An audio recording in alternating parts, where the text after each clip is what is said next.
नमस्कार, सालिद रेसिपीजमध्ये तुमचं खूप मनापासून स्वागत. तुम्ही काकडीचं धोणस, फणसाचं धोणस म्हणजे सांदण खूप वेळा खाल्लं असेल.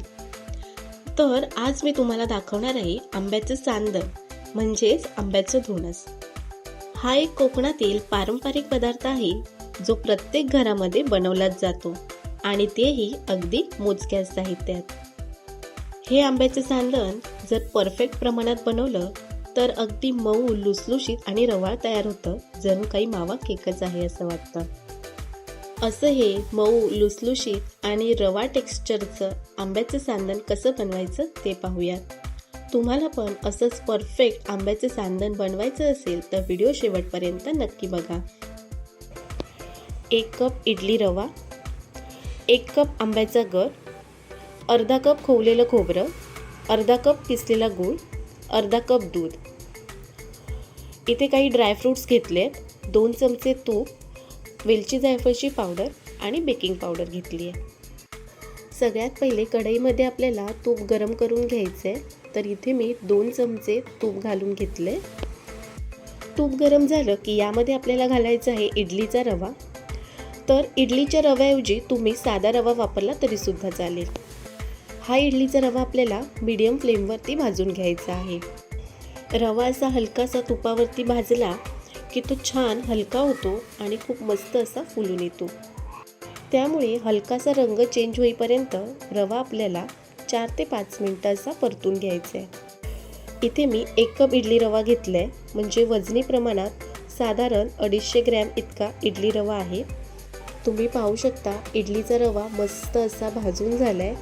त्याचा हलकासा रंगसुद्धा चेंज झाला आहे. आता आपण गॅस बंद करूया आणि इडली रवा थंड करून घेऊया. इडली रवा थंड झाला आहे आणि मी एका बाउलमध्ये काढून घेतलं आहे. आता यामध्ये घालायचा आहे आंब्याचा गर. तर इथे मी 2 आंबे घेतले होते, तर त्याचा बरोबर 1 कप इतका गर निघालेला आहे. आता यामध्ये घालायचं आहे गूळ. तर इथे मी अर्धा कप गूळ घेतला होता, म्हणजे साधारण 120 ते 125 ग्रॅम गूळ आहे. त्याचबरोबर घालायचं आहे खोवलेलं खोबरं. तर खोवलेलं खोबरंसुद्धा मी इथे अर्धा कप घेतलेलं आहे. ते सुद्धा साधारण 120 ते 125 ग्रॅम आहे. आता हे सर्व साहित्य आपल्याला व्यवस्थित एकजीव करून घ्यायचं आहे, मिक्स करून घ्यायचं आहे.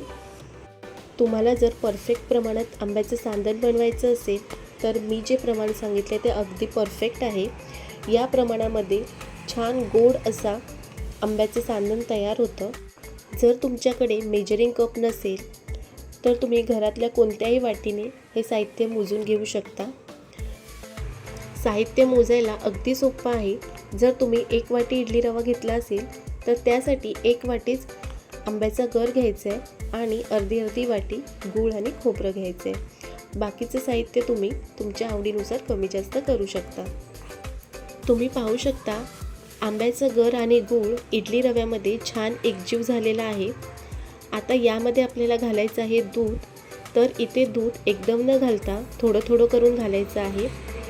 तर इथे मी अर्धा कप दूध घेतलं होतं, त्यातलं पाव कप दूध मी ते घातलेलं आहे. आणि आता पुन्हा हे दूध या इडली रव्यामध्ये छान एकजीव करून घ्यायचं आहे. आत्तापर्यंत जर ही रेसिपी तुम्हाला आवडली असेल तर एक लाईक करा आणि अशाच छान छान रेसिपीचं नोटिफिकेशन येण्यासाठी बेल आयकॉनवर क्लिक करायला विसरू नका. आंब्याचं सांदण बनवायला अगदीच सोपं आहे आणि साहित्यसुद्धा अगदीच कमी आहे. तर हे आंब्याचं सांदण तुम्ही झटपट बनवू शकता. तर मला याची कन्सिस्टन्सी अजूनही घट्ट वाटते. तर यामध्ये मी जे उरलेलं दूध आहे ते सुद्धा घालून घेणार आहे आणि पुन्हा हे मिश्रण दूध घालून एकजीव करून घेणार आहे. आता पुन्हा हे दूध आपल्याला व्यवस्थित एकजीव करून घ्यायचं आहे. तुम्ही पाहू शकता सर्व साहित्य व्यवस्थित एकजीव करून झालेलं आहे. आता यामध्ये आपण बाकीचे साहित्य घालूया. तर यामध्ये घालायची आहे वेलची जायफळची पूड. त्याचबरोबर यामध्ये घालणार आहे थोडेसे ड्रायफ्रूट्स. आता हे साहित्य पुन्हा एकदा एकजीव करून घेऊयात. आता यामध्ये घालायचं आहे थोडंसं मीठ. मीठ घातल्याने गोडाला खूप छान चव येते. आता हे मीठ आपल्याला छान एकजीव करून घ्यायचं आहे. सर्व साहित्य व्यवस्थित एकजीव करून झालेलं आहे. आता हे मिश्रण आपल्याला अर्धा ते 1 तासासाठी असंच झाकून ठेवायचं आहे. असं केल्याने रवा छान भिजतो. बरोबर 1 तास झालेला आहे आणि तुम्ही पाहू शकता सर्व जे दूध आहे ते या रव्यामध्ये ॲब्झॉर्ब झालेलं आहे. कन्सिस्टन्सी पण बघा किती घट्ट झाली आहे. आता यामध्ये आपल्याला घालायचं आहे थोडंसं दूध. तर इथे मी अर्धा कप दूध घेतलं आहे, त्यातलं पाव कप दूध मी आता यामध्ये घालत आहे आणि हे साहित्य पुन्हा व्यवस्थित एकजीव करून घ्यायचं आहे. इथे दुधाचं प्रमाण कसं घ्यायचं, तर आधी मी अर्धा कप दूध इथे वापरलं होतं आणि आता पाव कप दूध वापरलं आहे. तर बरोबर पाऊण कप दूध इथे मला लागलेलं आहे.